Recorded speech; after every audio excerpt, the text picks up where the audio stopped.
Dobar dan, dragi prijatelji, poštovaoci, posjetioci kanala Mićino, baš dobro. Evo, i danas se malo družimo i pravit ćemo jedno veoma interesantno, ali ukusno i lepo, jednostavno jelo. Naime, evo, danas ćemo peći, ja imam ovdje jedno pola kilograma, pogledajte, pivske kobasice. Sama reč govori naziv, u stvari pivske, o čemu se radi i u šta idu.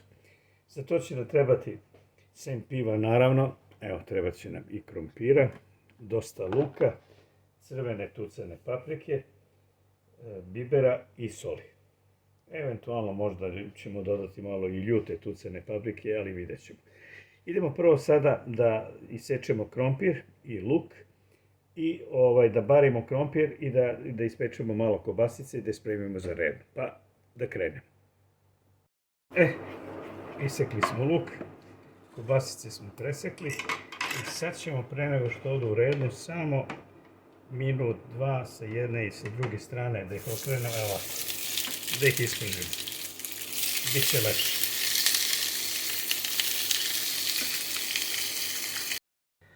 Sad spremamo pekač.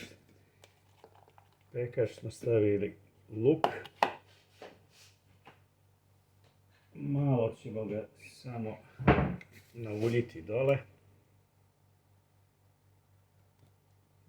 Tako.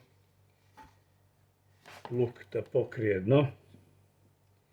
I sad ćemo ređati kobasice.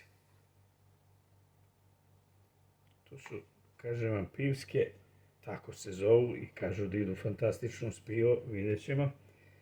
Ali blago, malo su samo dimljene. I zato sam ih ja stavio, vidite, da dobije ovakvu malo boju. I sad idu u rednu. Sad preko toga ide još jedan red luka. Da se sve ovako pokrije sa lukom.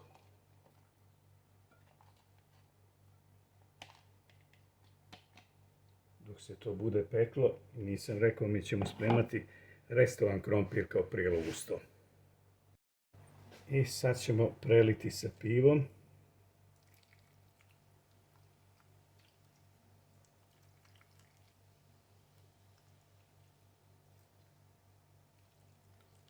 Eto, da pokrije. I sad ćemo samo posoliti taj luk od gore. I to je to. Ništa jednostavnije. Poklopit ćemo pekač i idemo u rednu na 200 stepeni. Ja mislim jedno pola sata, 45 minuta, da to pivo samo ispari. Eto. Dok se to bude peklo, mi idemo da spremamo restovan krompir. Evo, pogledajte, krompir smo isekli ovako na sitne kocke, da bi se preobario i lakše presmekšao.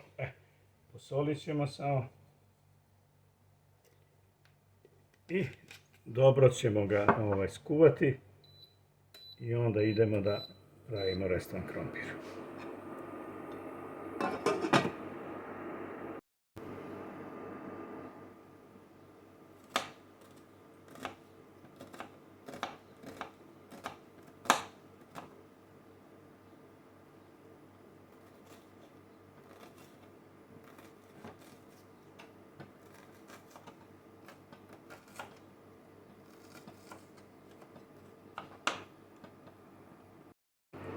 Krompir smo varili, sad ćemo tu gdje smo u onoj posudi gdje smo pekli kobasicu, sad ćemo da distavamo luk.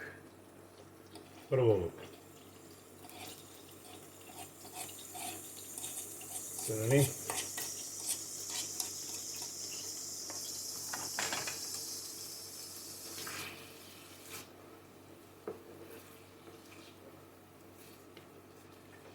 Distat ćemo malo na puteru, bit će ukusni.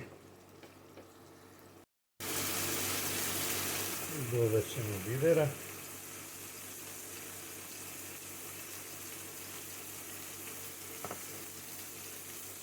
Još malo soli.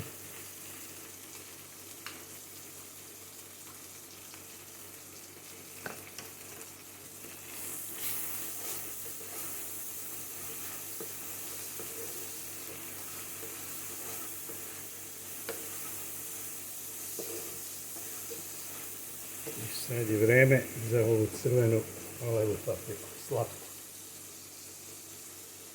2 ove kašike slobodno.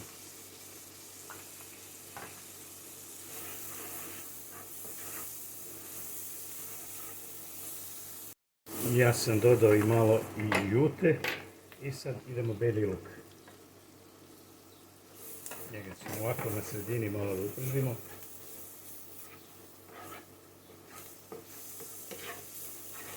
Da ne zagori, au, koji miris.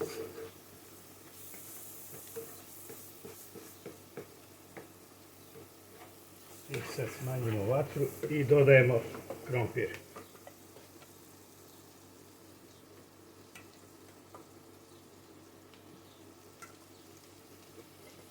Ja kažem vatru, temperaturu.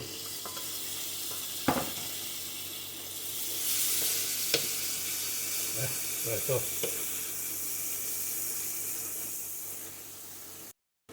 Krompir je gotov, čekamo da se završi i kobasica i da to sjedinimo.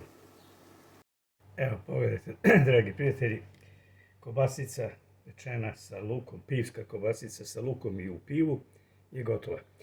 20 minuta sam ja nju držao poklopljenu, posle toga sam skinuo poklopac i držali smo isto toliko jedno 20-25 minuta, malo pojačate temperaturu, otklopljeno. I u međuvremenu možete da stavite neke začinske paprike, nešto od gore, nekog suvog začina, ja sam stavljao, ali sve to nije neophodno, ona je gotova, sad ćemo je servirati sa krompirom pa da vidite kako to izgleda. Evo, pogledajte. Jednostavno, brzo, a preukusno.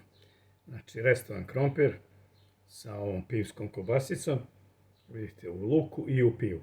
Sad, ako nećete toliko, ne volite luk, ne morate ga vaditi, ima ga i u krompiru. Ali, to je to. I pivska kobasica ne bi bila pivska da nema i piva.